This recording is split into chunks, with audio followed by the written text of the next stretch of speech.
Welcome to First Builders, the podcast for those who shape companies from the ground up. Today's is a special episode as we're having Cecilia Ziniti back on the podcast. Those of you that listened to our last episode with her will remember that she went from early career product roles to founding lawyer on Amazon Alexa to VP of Legal at Cruise and General Counsel at Replit. Most recently, she co-founded GCAI to serve in-house lawyers like herself with former Replit coworker Bardia Porvakil. We invested in GCAI's first round of capital, and in less than 18 months, they've achieved over 10 million ARR and are used by legal teams inside of over 900 companies. Now, this week, they announced their Series B led by Scale Venture Partners and Northzone. It's a huge testament to what First Builders are capable of, and we're having her back on the podcast to give us the inside scoop on this moment. Cecilia, welcome back on the show and congrats. Thank you, Amber. It's great to be here. Yeah. Well, first off, what does this milestone mean for GCAI and for you personally? Tomorrow, November 8th, is the second birthday of the company. We incorporated on November 8th of 23. Wow. I think this will wait for the official announcement, so maybe it's a week delayed. But thinking about that, we would be serving, now I'm gonna give you updated numbers, 1,000 companies. Wow. And more ARR is I knew that building a product for my former self for in-house legal would hit because no one else had been serving in-house lawyers the way that we do. But I didn't know how much it would. So it's been incredibly exciting to see just this dogged focus on the customer result in the commercial success. And it's fun because it's also first circle in the sense that I was actually a lawyer for you, Amber, at Cruise. Yeah. Amber was my internal client. And so the fact that she believed in me, that making people like me, in-house lawyers like me, better would be a great business has borne out. And it's so rewarding to be here. Thank you. Yeah. And right now, a lot of us are hearing about the top AI companies scaling faster than the tech industry has really ever seen. And you're definitely one of them. So how does it feel for that to happen so fast? So it kind of feels the closest analog, we talked about this on the show last time, is really parenting, where you're like, oh my gosh, I blinked and now I have a kindergartner. That's really what it truly Totally. feels like. I blinked and now, we have 1,000 customers. I remember the celebration when we had 100. I remember the celebration when we had 1 million ARR. And it's kind of this idea that you put one foot in front of the other, and then you kind of look up and realize where you are. So that's what I would say. It's focusing on the journey, and the kind of days are short, but the years are long. That's kind of how it is, where it's wow, okay, we've done what we said we were gonna do, made the platform, 1% or more better every day, end of the year, you're 38% better. And so that's what I would say is the main thing, is this yes, of course, it was a crazy amount of work, and the day-to-day work is really, you have to have that discipline to put in the work day to day. But when you do, and you kind of take a minute, particularly these milestones, like a funding raise or a customer milestone, which I think are actually more important, you see that and you're like, well, hey, look at that. It's great. Yeah, absolutely. And I love that you just referred to your company as a kindergarten. And it kind of ties back to, I think, something we discussed on the last podcast from your time at Amazon was that Jeff Bezos had this day one mentality all the time. And so it's cool that you've made it all the way to Series B and so much revenue, over 1,000 customers, and you're still it's just kindergarten. We've got a long way to go. So yeah, how are you thinking about what's next, I guess? That's exactly right. The day one mentality is one of the things that I've taken the most from Amazon. That anything you can do excellently, and customers will always want you to do it better. And so when I think about what's next, it's really we have a roadmap that's a mile long of things that our current customers are asking us, let alone the people that are new. And so it's really more about continuing to deliver. We had an early innovation lead around how we were wielding the AI, how we were doing our RAG, how we were doing tool calling and other ways to do that.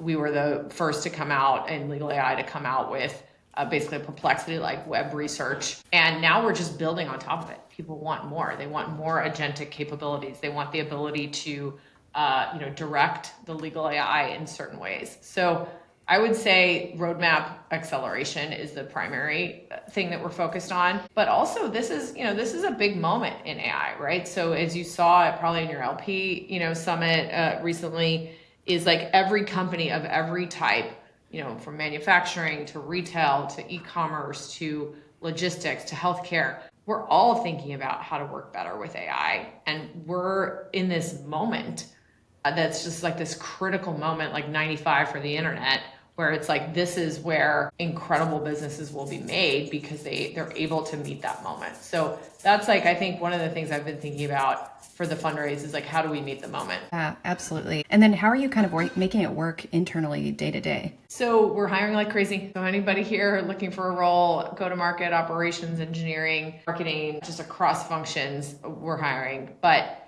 in terms of how to do it, it's like, I think a lot about kind of scaling things that I and my co-founder used to do, right? So a great example of that is I teach classes on AI, and now we have a team of people that do that. And I'm like, how do we take some of the knowledge that I've gained from teaching, 55 cohorts, thousands of lawyers how to use AI, and bake it in, right? So how do you go from a great chef to a great restaurant?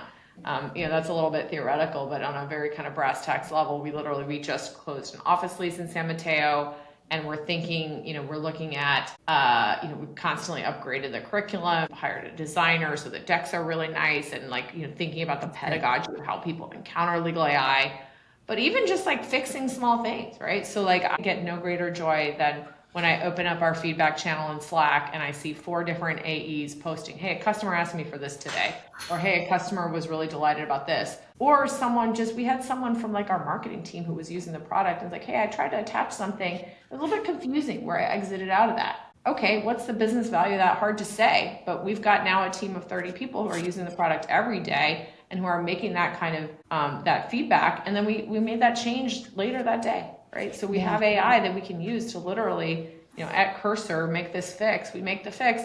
And guess what? The platform is X% more pleasant to use for everybody. So thinking about like institutionalizing and building that, both the customer obsession and the discipline to put one foot in front of the other across functions, that's what I'm really focused on. And, there's more kind of like more startup lore type of stuff of like, raise the bar with every hire people who are better than me at marketing or operations or finance, or pick your function. That's been, I think, the biggest opportunity that we have at this phase. Yeah. And speaking of that customer obsession, I remember actually when you closed your seed round, there was a dinner where customers and investors and the team came together, and there was a lawyer sitting across from me at the table that was a customer of GCAI. And I remember them saying this was the tool that they were using at work, second only to Gmail, which is crazy. That was just at seed stage. And me on the back end being able to see the investor updates, it's been crazy to see as you've grown, that customer love has stayed so strong. And so I'm curious, like, what's your secret sauce? Because the fact that last week I saw you had over 900 customers and this week it's, over 1,000,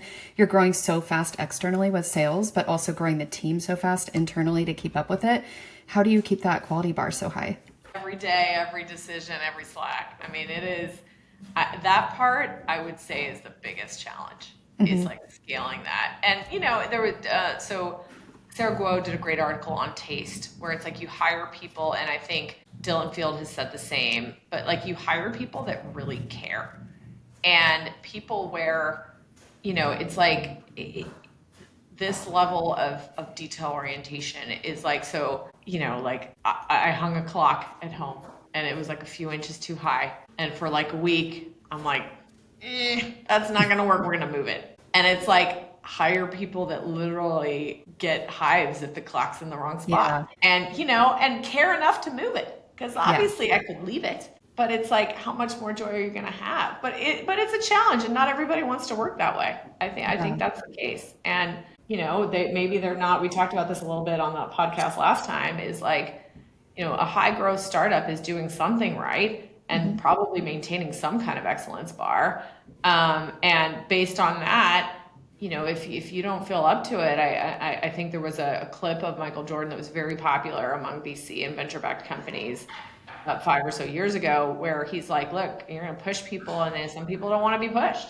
And I think that's right. So that's the hardest part, is where you've got people who are good, but may bristle at being pushed like that. But the flip side for me is always the positive of like, so all hands, we just had an all hands a couple hours ago, is like, we're posting the numbers. We're looking at that. It's fun to win. So you have to get people that think it's fun to win. And if that means you move the clock 2 inches and you got to rehang it, that's what it means. And Yep. so like that recognition that that's a privilege, I think is the biggest part. But and this is something where, back to day one, Jeff Bezos, people would ask him about it.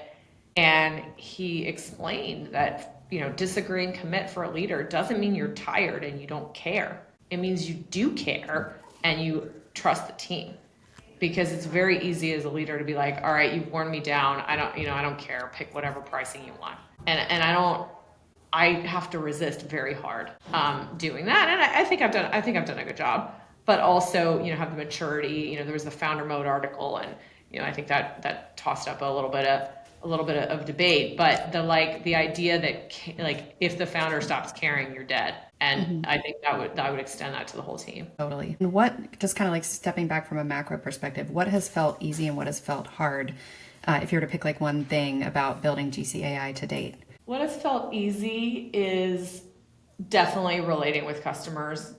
I think people can tell when you care about them, and they remember and they recommend you to friends. And so that part has been relatively easy, because our stated goal and our actual practice is to make a product that customers love. And so I think when people recognize that, and the dividends it's paid are higher than I even expected. So that's the easy part. The hard part is, I would say, for any builder, you have these moments of doubt, and you just will. And it's not anything that you can necessarily predict. And it might be some dumb thing, right? We had basically an accounts payable person pay like a phishing invoice. All right. And so obviously frustrating, annoying, bad operations. But it got to me more than you would think. It tanked the day. And I'm objectively, okay, it's whatever, $1,000, who cares? But just the fact of that, and being able to have the judgment to just let that stuff go, or just be set in systems a place to not have that happen. I would say dealing with the randomness and the kind of just like things randomly happen that are very good, things will randomly happen that are bad. And I think Brian Chesky talks about this, a lot of builders talk about this, that you don't even necessarily know or can predict those. And so having the resilience to have those things happen, move on and not let them tank your day, your week, whatever, is, I would say, the hardest part. Yeah. And sometimes I've felt that too, even just building the council. If you have a great day and you bring on a new investor, or you close a new sale, or something big happens, you're on this high, but the higher you let yourself go, the lower you can crash when something bad happens, because you're just expecting good all the time. So exactly. Yeah, it's more about just mood management, expectation management as a founder. So I hear you. Yeah. And then, your Series A wasn't that long ago. You've been growing so fast. What would you say was different about raising Series A versus Series B?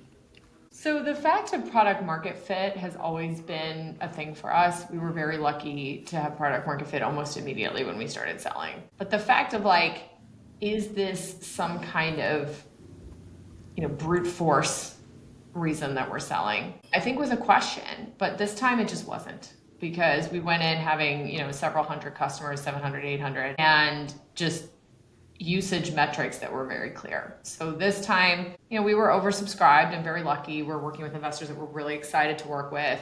And, we were able to be a little bit, pretty picky about sharing, not only, a good fund and, obviously the capital, but that we could go with investors that really saw that this kind of customer obsessed approach was the right one. Because there's a lot of ways to build great companies. There are companies that are marketing led, or that are sales led, or that Berkshire Hathaway, of course, famously has their website looks like it's from 1995, but yet they're incredible. So there's a lot of ways to build a great business. And so I think this time the round was okay, your way, GCAI's way of building a great business is one that's going to result in venture returns, and sort of already has very quickly. That was a little bit different. I mean, at the A, I love our A investors. We worked with Sound Ventures then, and then obviously worked with the council at Seed and others at Seed that we're very happy with. But But it was a different feeling that like now it's about really like we've nailed it, now scale it was really the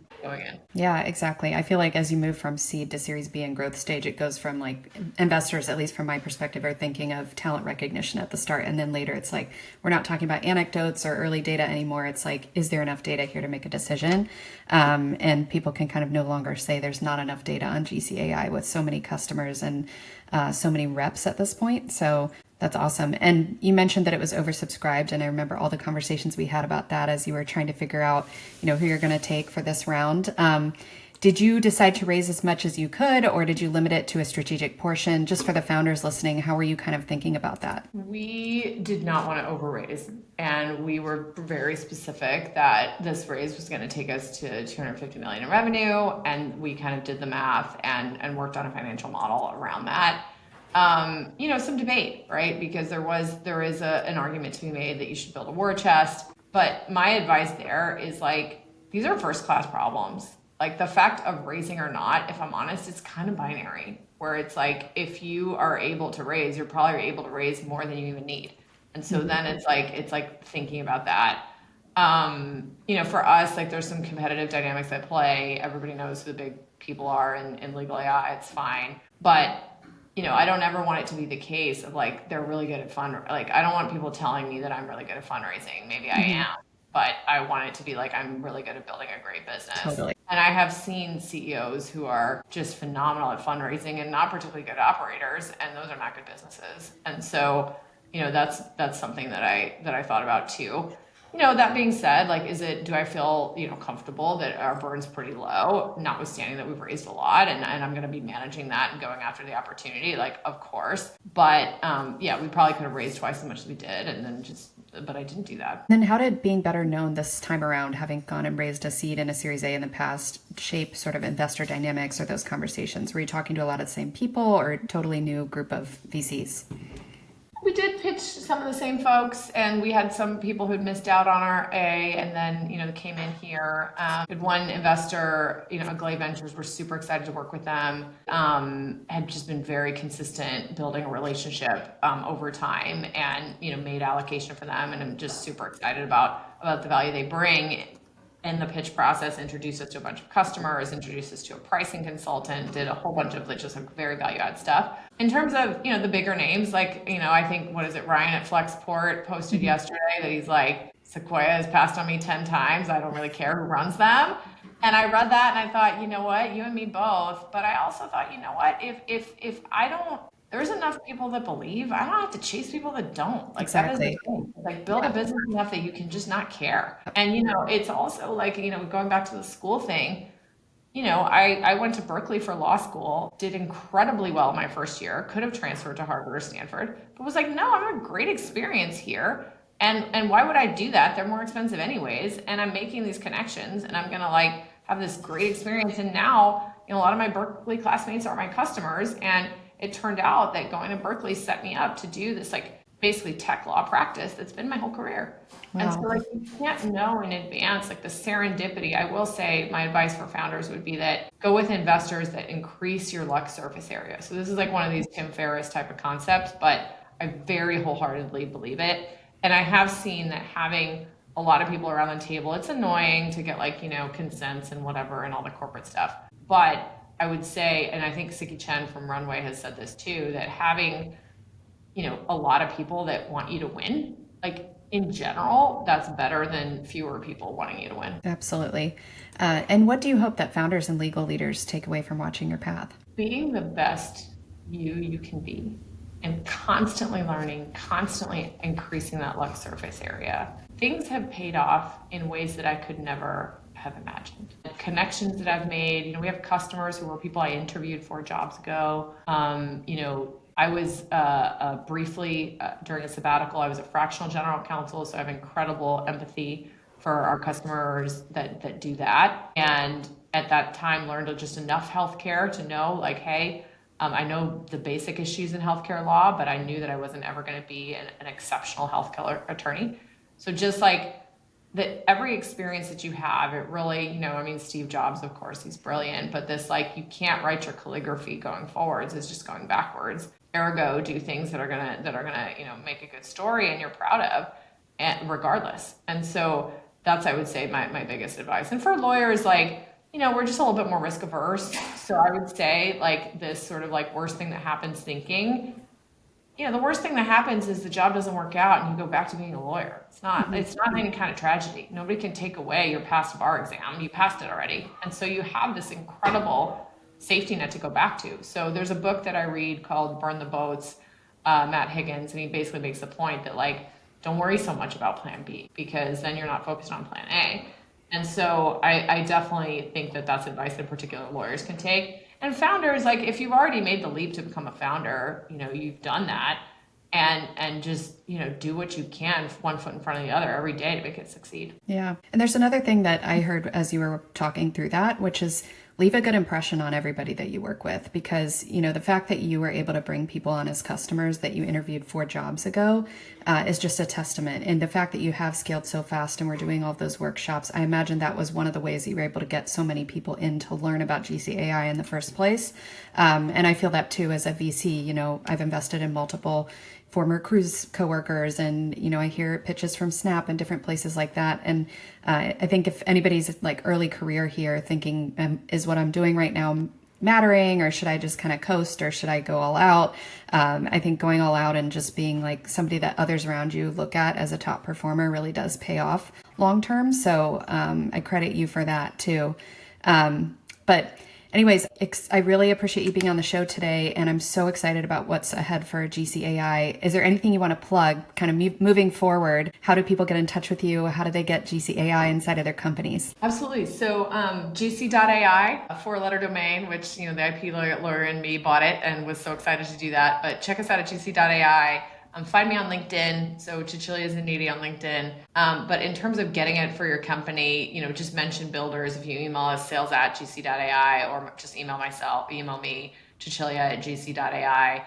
And, the pitch really is that, any company has legal considerations, and, we give every company a legal advantage. And we're seeing this particularly in companies now with lawyers. We do have a goal post B to sell to companies without lawyers, but if you have in-house counsel, they should be using GC.ai. I'll give them a personal demo myself if you're a friend of the counsel, so reach out.